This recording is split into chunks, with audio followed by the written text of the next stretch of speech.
If you love Rearview Mirror Chronicles podcast and want to help us keep bringing you brilliant episodes, then please share it with a friend or a fellow history fan who you think might enjoy it.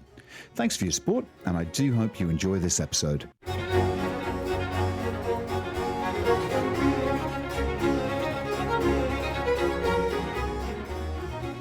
Hello, I'm Keith Hockton.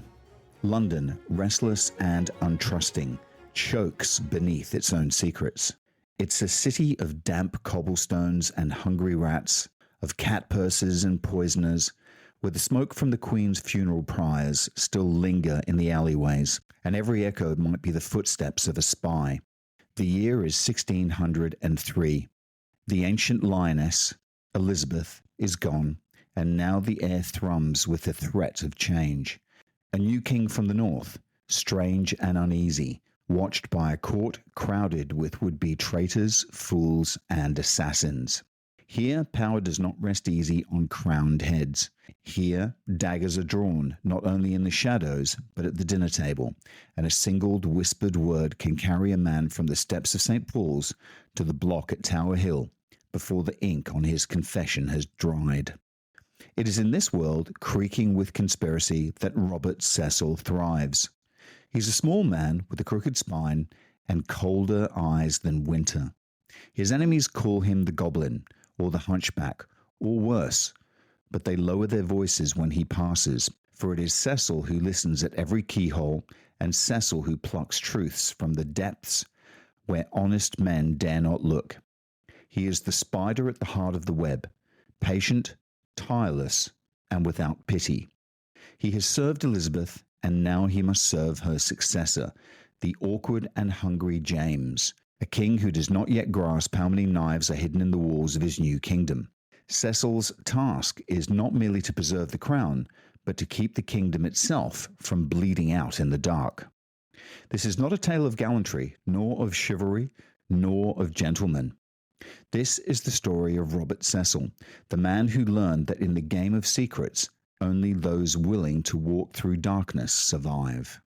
And so we begin. So, ladies and gentlemen, late Tudor England was a nest of vipers, dangerous, shadowy, teetering on the edge of chaos. Plots and betrayals festered at home and abroad, and no one knew who would take the throne when the aging Elizabeth I finally drew her last breath. One man did.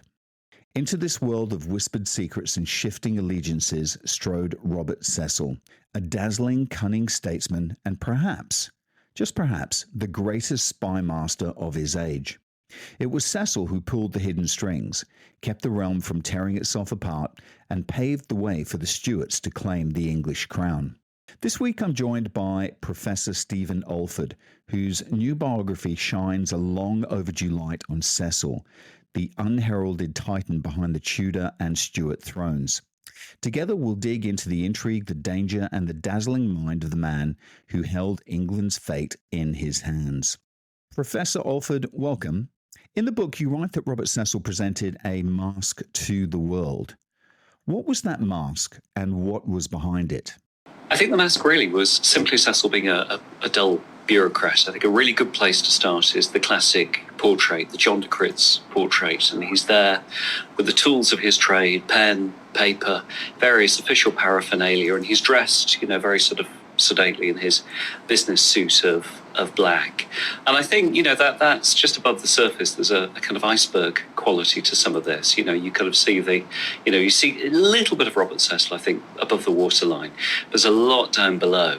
In many ways, it's the role that he was expected to perform. He was an official, he was a privy councillor, he was a minister, eventually he was the Queen's secretary. So very sort of serious and steady.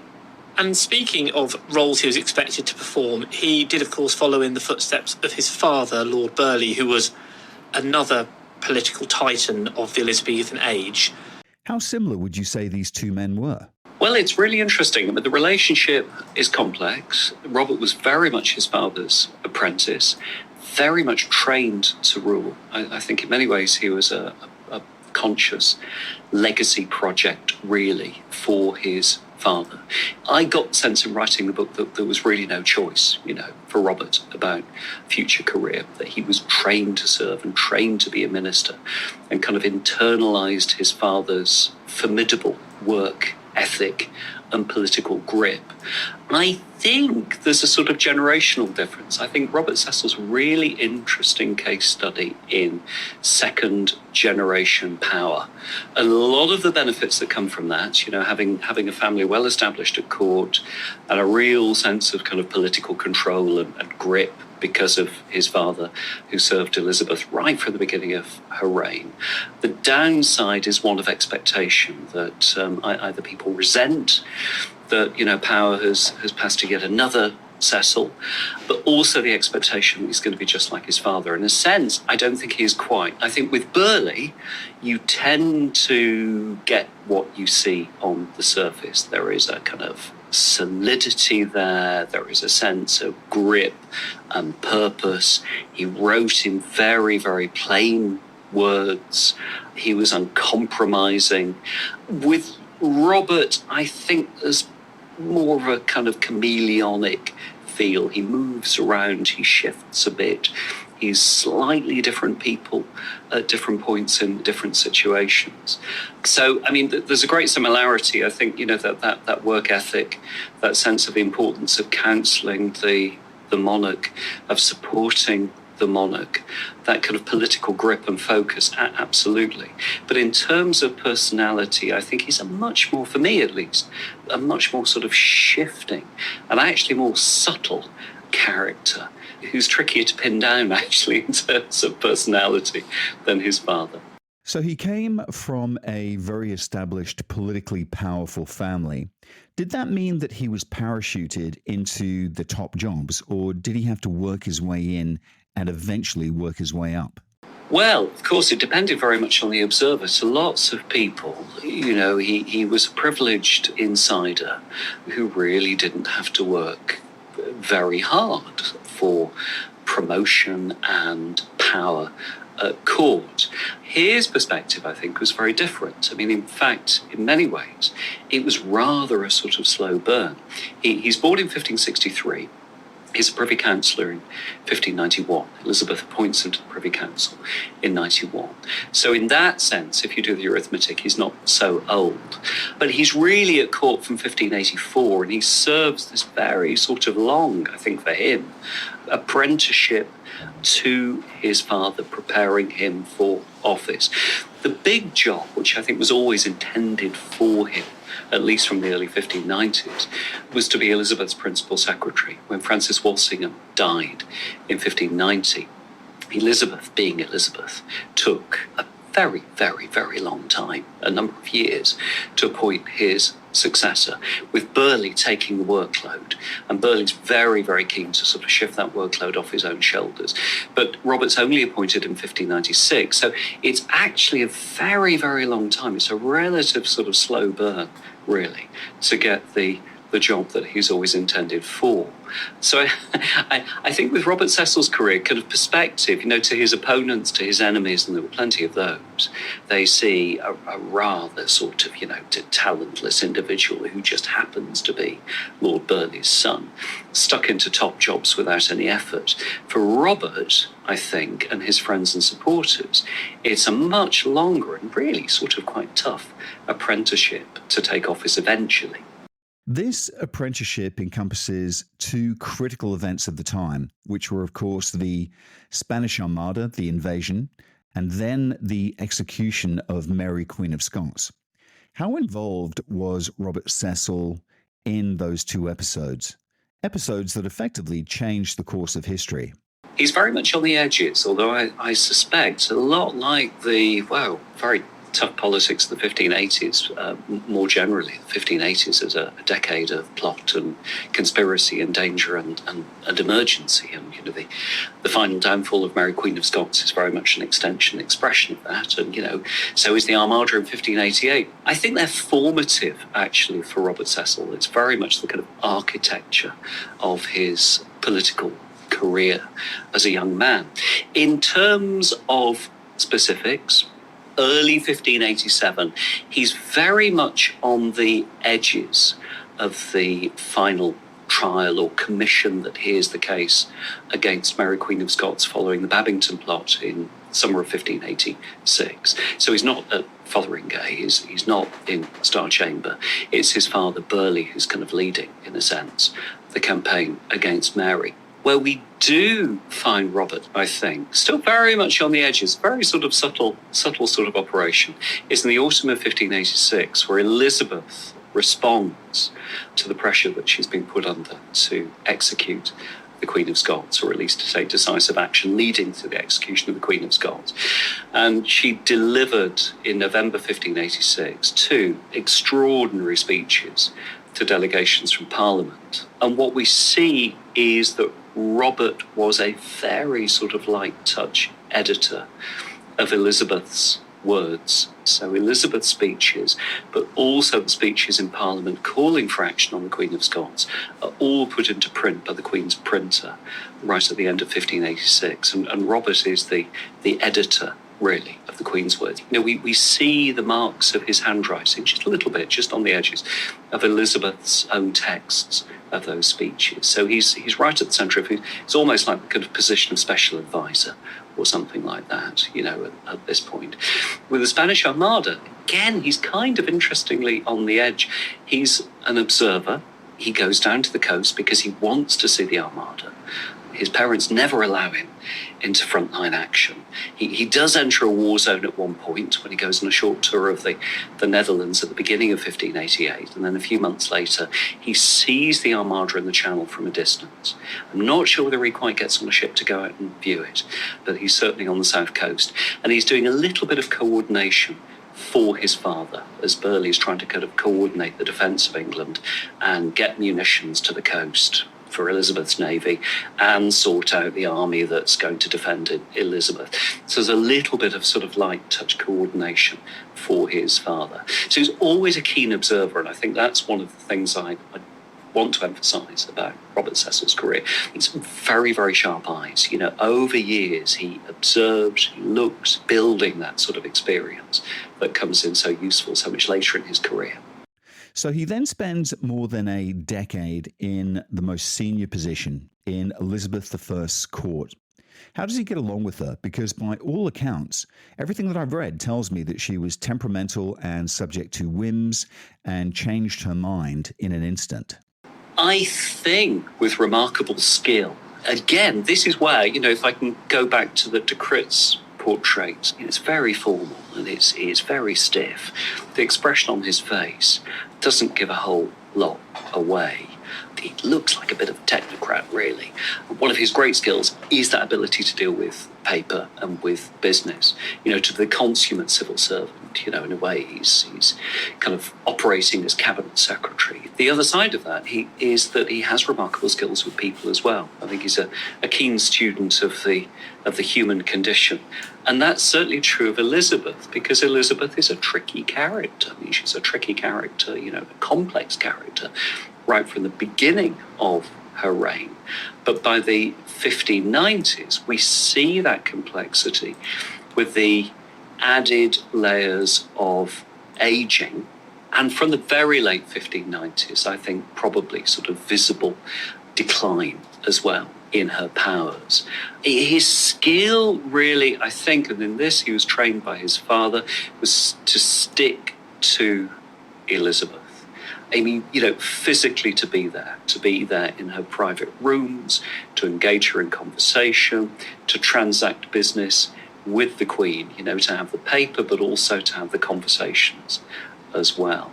So stick to the Queen, you know, get to know the boss, and every sort of inflection or nuance, really, of what they do and of what they say. And with Elizabeth, well, of course, you can go around in circles. Elizabeth rarely went forward in making decisions in any clear way. She'd frequently go backwards, change her mind. She'd sometimes go sideways.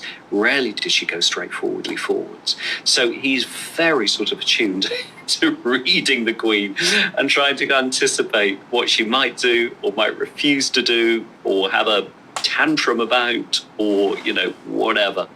Someone who very clearly didn't manage that relationship well was the Earl of Essex. And I think it's fair to say that Cecil has a rivalry with him, not just for the Queen's affections, but pretty much all their lives.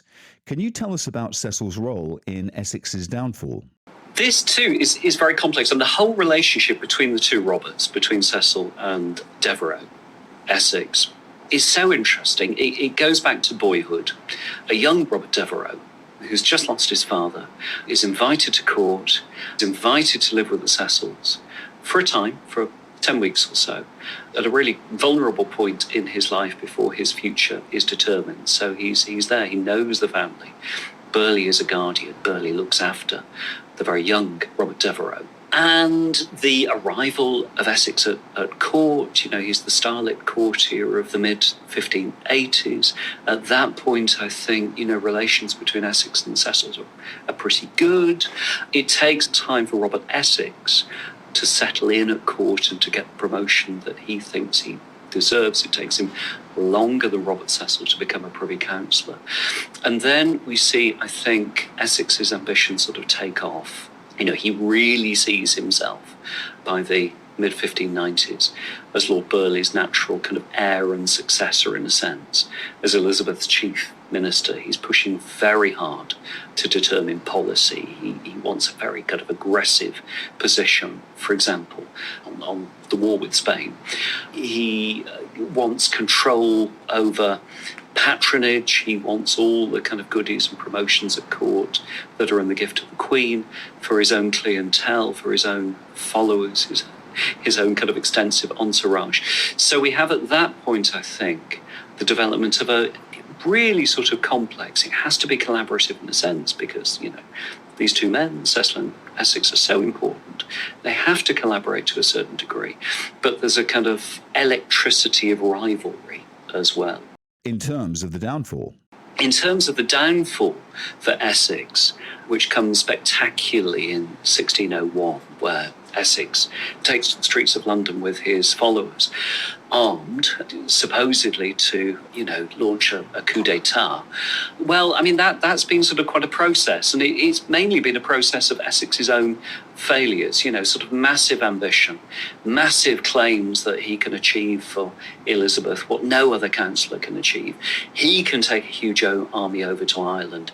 He can put down the Great Irish Rebellion, and he can't. So there's failure after failure after failure, forgiveness by Elizabeth, but in the end, even Elizabeth runs out of patience with Essex.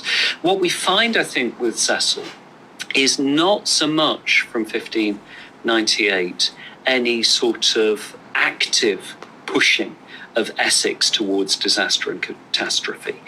I think as Essex increasingly blots his copybook with Elizabeth, where their relationship breaks down and Essex is pushed out of court and he's sort of on his own, Cecil increasingly feels that there's really nothing he either can do or, importantly, really wants to do to rehabilitate Essex.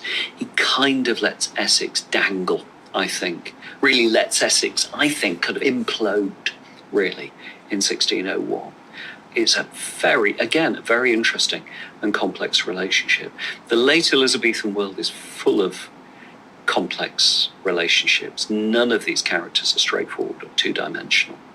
Another great concern at that point was the concession considering the death of Elizabeth I.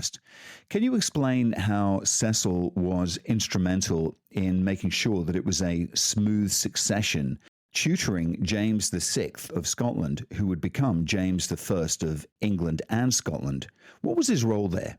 It was really central, and really Robert Cecil is the decisive factor. as always, a little bit of a backstory.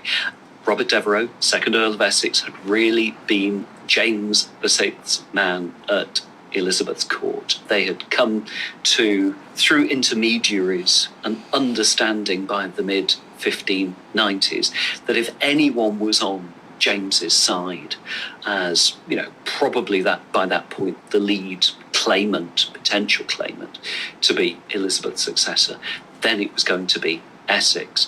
James did not trust the Cecils. He held Burleigh and, by extension, Robert Cecil, personally, centrally responsible for the trial and execution of his mother, Mary, Queen of Scots. So by 1601, where for a number of years, to be honest, James has been, sort of extraordinarily fretful about the future.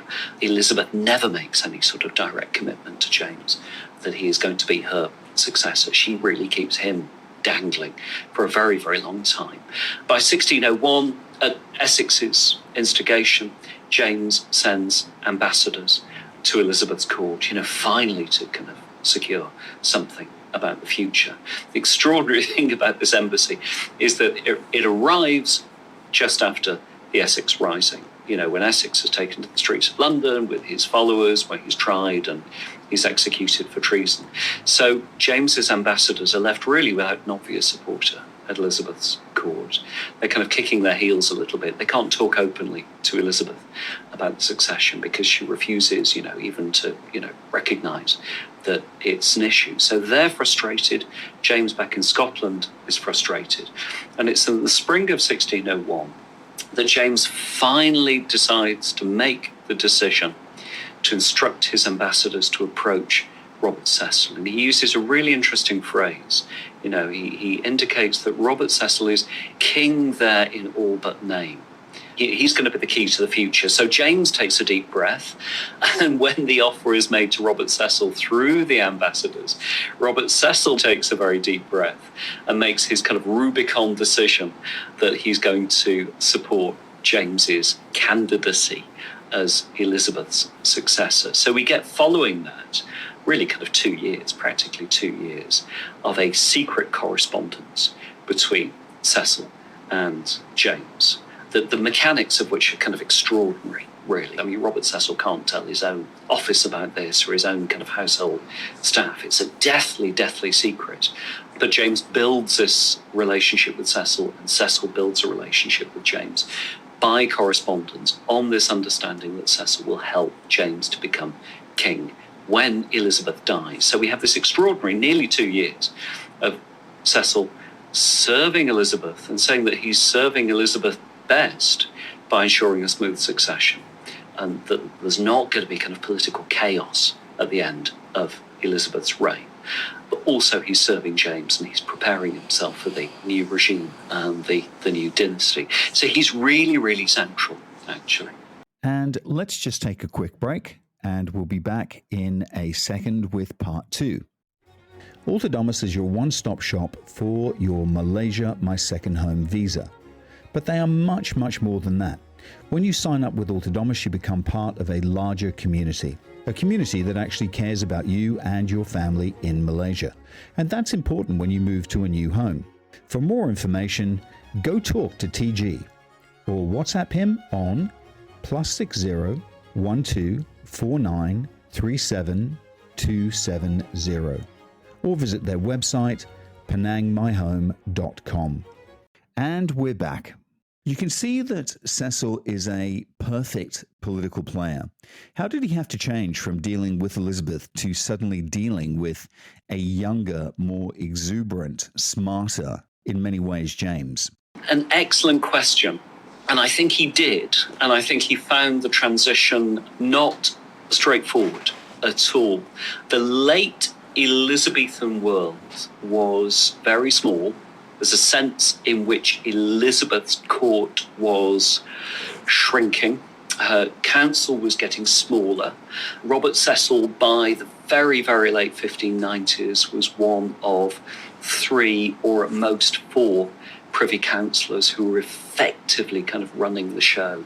And then suddenly in 1603, rather than an aged and declining queen, you have this 30-something king who, has been ambitious for the thrones of England and Scotland for years. He's full of life. He's full of intellectual energy. He's full of vim and vigour. He can't wait to get south from Holyrood down to Westminster, down to London. And he brings with him this huge kind of court. And the old English establishment really has to get used to this new king and a new kind of court on a new scale. A massively expanded Privy Council, a king who is all about, kind of just generosity, gifts, titles, patronage. So even after that nearly 2 years of secret correspondence of Cecil, building a relationship with James over a distance, we see, I think, Cecil having to get used to an absolutely different management style on the part of his boss. Elizabeth and James couldn't be more different. And I think, Cecil does actually get cast in James's reign very much as the sort of serious bureaucrat who's always stuck at his desk. I mean, James often jokes about this with Cecil. Elizabeth's nickname for Cecil was her pygmy, which is a rather sort of cruel, malicious sort of comment, really, on his physicality. He's sort of quite small. He has curvature of the spine. James's nickname for Robert Cecil was his little beagle. So you see, you've still got something of the size.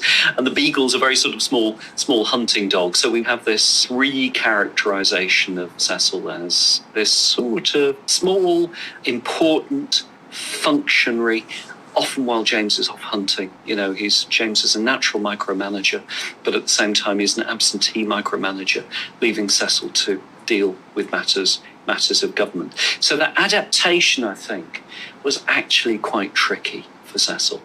You alluded there to Cecil being small in stature, curvature of the spine. He didn't live very long. He was 48, I suppose almost 49 when he died. Do you think his health and the way that he controlled himself physically hindered him as a politician? It's always there as a theme, rarely referred to in a very direct sort of way. My own not strongest constitution was how he put it in early 1588, which is very sort of understated. You sense there are certain kind of moments of fragility where his health sort of really seems to catch up with him. 1601, 1602 especially, he's stuck at home for a couple of months, ill.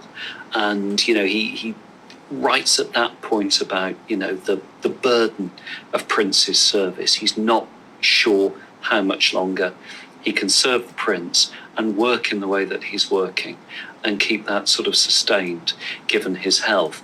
It doesn't kind of affect his workload particularly because, the workload was extraordinary and excruciating really by any standards. But you can see, I think, over the years that just the amount of work and the amount of expectation, his service at court was really sort of pretty physically punishing. And it catches up with him in the end, I think. You can see that sort of sense of a physical decline in the later years of James's reign. Now, one of the major themes in your book is the spy network that Cecil established. We knew a lot about that before your book, and I'm intrigued, I suppose, to think about how much you actually added into the book that we didn't know. I think, or I hope, quite a bit, all being well. I got the first sort of sense of Robert Cecil as spy master and, the sort of network, the intelligence network he was setting up. Long time ago, I wrote a book called The Watchers. I think, I stick my neck out a little bit, but I think that even taking into account of the reputation of Francis Walsingham, of course, we all recognise Walsingham as the great kind of Tudor spy master, even by Walsingham standards, Cecil had in place by the late 1590s a really sort of planned, organised, properly funded and coherent network of spies and intelligences across most of the main areas of Europe that really kind of affected Elizabeth's government and its decision-making. A lot of it on military intelligence along the Atlantic coast, down to the Bay of Biscay, into northern Spain. Key places like Brussels, into the Netherlands, the Iberian Peninsula. across Europe and Italy. Across Europe into Italy. And I think what I've done in the book, or at least I've begun to do, is begun to kind of give a sense of the organisation of that system. I put together some paperwork that I think would have sat in Robert Cecil's office on call to his private staff, his secretaries and clerks, which dealt with issues like ciphered correspondence, if enciphered letters came in, able to decipher the correspondence, and also dealt with pay as well, because one of the really important things about having a network of spies is paying them properly for their information. So I think I've done quite a lot more to uncover that. I think there's more work to do, because I have a feeling I've got below the surface of that, but there's more, I think. Can we see instances where Cecil's spy networks actively shaped James's actions or policies, as a for instance? Yeah, I think there are a couple. This is really difficult. I think it's one of the trickiest challenges of looking at sort of pre-modern espionage. There can be lots of activity, lots of spies, lots of kind of secret shenanigans, but we don't necessarily see how that translates into decisions made, policy at centre, in the way that we might see, were we allowed to see it in a modern intelligence bureaucracy?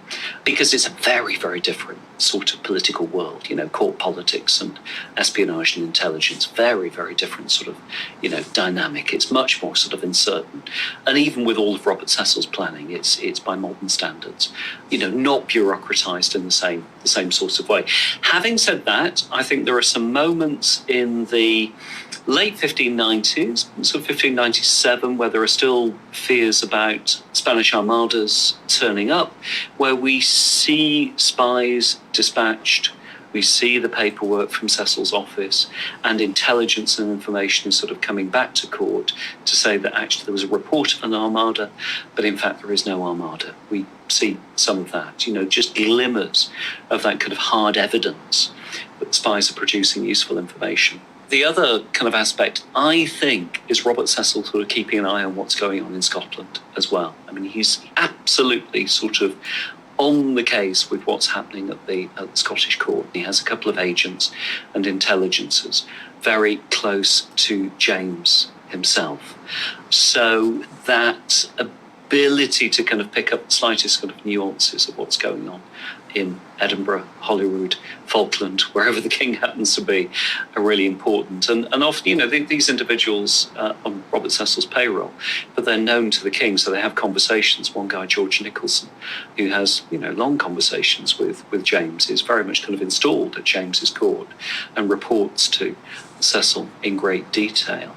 So, yeah, I mean, I think, he didn't employ spies for the sake of it. They had to produce something, tangible evidence. The Cecils loved data, Burghley and Robert Cecil. They lived on information and the processing of information.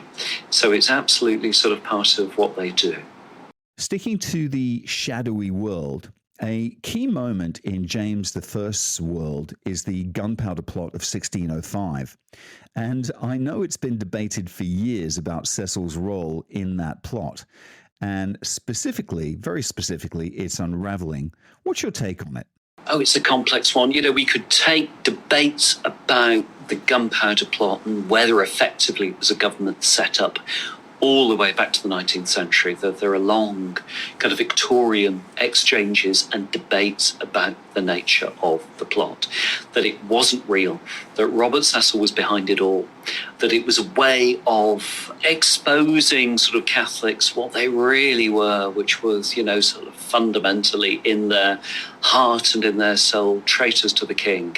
The interesting thing is that that's exactly what Robert Cecil's enemies said at the end of 1605, at the beginning of 1606. And he was an individual who rarely went public about anything at all. He'd much prefer, as a kind of political method, to kind of stay silent. But not only was he liable, there were death threats following the gunpowder plot, and a group of desperate Catholic gentlemen were supposed to be kind of tasked with the idea of taking it in turns to try to assassinate him. So he goes public and he makes a kind of published response, and he takes on really, what, so far as what he said, is a conspiracy theory. Well, of course the Catholics are going to say this. Of course my enemies are going to say this. What they're doing is trying to shift blame and responsibility. It's their responsibility. They're the plotters and the traitors. He uses the analogy of the Emperor Nero in Imperial Rome, Nero shifting the responsibility of the firing of Rome to the Christians. So he knows that they're saying that it's a kind of deep state conspiracy, and, he's the mastermind behind it all. And he says, not surprisingly, well, of course not. My role is merely to kind of expose the truth behind this. I think the evidence is complex. I tend to follow the principle of Occam's razor with this kind of thing, which is the, most straightforward explanation given the evidence without overthinking and over-hypothesizing, over-complicating and filling in gaps and all the rest of it. I think there are hints, actually, in Robert Cecil's, because the account we have of the plot sort of being exposed, all of that comes from Cecil himself. So, of course we have to be critical about that. But I just detect the slightest sense in which he's playing up his own kind of ministerial knowledge in this. There's some time between the presentation of the Monteagle letter to Cecil and eventually Cecil talking to the king about it, and, the final action, the uncovering of the barrels of gunpowder, the arrest of Johnson, who turns out to be Guy Fawkes. One way of reading that is that, Robert Cecil's been kind of nourishing this and promoting it and just kind of letting it develop. I think actually he's slightly caught on the back foot with it. I absolutely agree. I'm going to offer that as a kind of working theory to be tested. I don't think he knew quite as much as he might have known about that plotting. And my suspicion is that a lot of the energy that he throws into the investigation is, in a sense, to kind of cover a gap of knowledge on his part.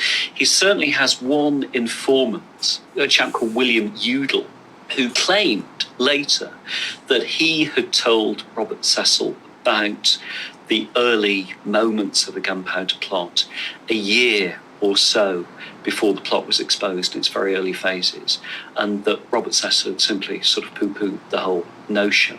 And in a strange sort of way, I think I lean a little bit actually towards Udall.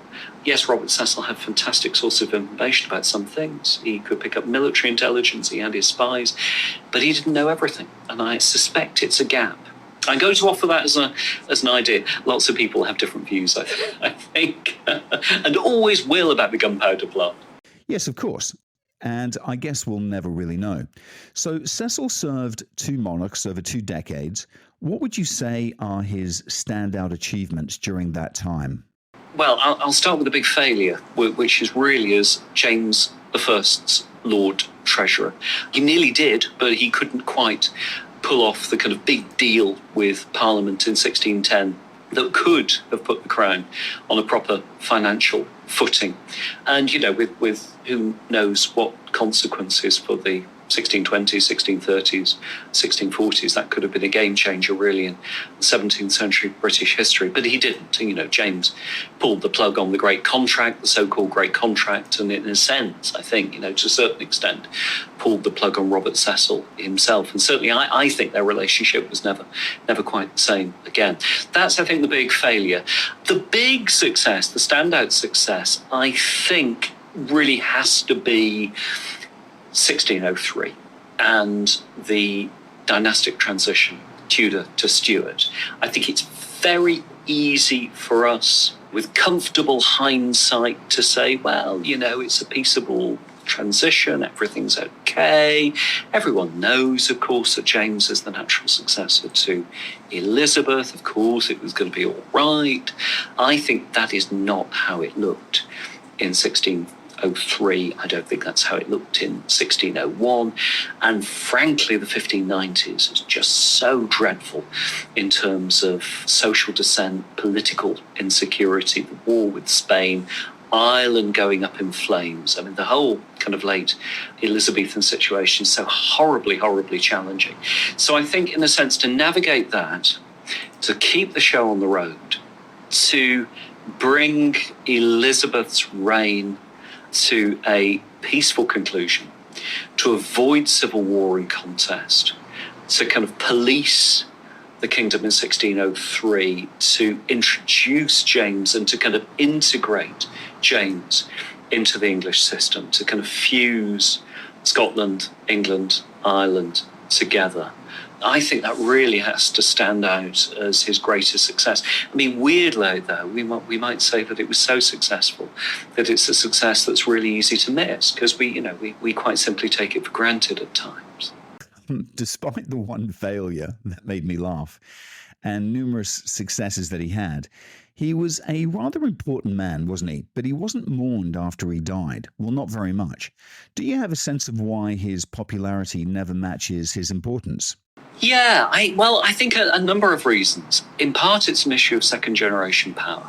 I think it's, one element of this is Burghley's positioning of Robert as his, sort of political heir and successor into that role of power at court, which lots of the Cecil's enemies and critics, and there were plenty of those because they were such a powerful family and they had so powerful a grip on policy and especially patronage. I think lots of those critics saw Robert Cecil as a man over-promoted and actually sort of fundamentally unsuited to power and the importance at court that he came to have. I think there was a physical dimension. We talked a little bit about his scoliosis, about his kind of physical frame, small frame. He's anything but the model of a courtier. The ideal courtier in many ways, physically, is the Earl of Essex. He's tall, he's handsome, he's glamorous, all of those things on the side of the courtier. And Robert Cecil isn't. So I think actually there's a kind of deep undercurrent of resentment and hostility about someone so fundamentally unsuited to having that sort of power at court. And I think that sort of, that really sort of percolates all the way through the 1590s. So he's the most libelled political figure of the end of Elizabeth's reign and the beginning of James's. There are libels and libels and libels about Robert Cecil. So that sort of level of resentment, I think, really sort of builds over time. Professor Alford, just to finish, you have spent many years researching Cecil's life, and you've now written this amazing book. I have to say, very thick book. Do you think there is much to find out about the man still that we don't know? Oh, I think there's a lot. I think there's a lot still there. On the Jacobean side of things, I think there's certainly more that we need to know about Cecil's adaptation to the Jacobean court and to Jacobean politics, which is so complex and it's such a different world for him, I think.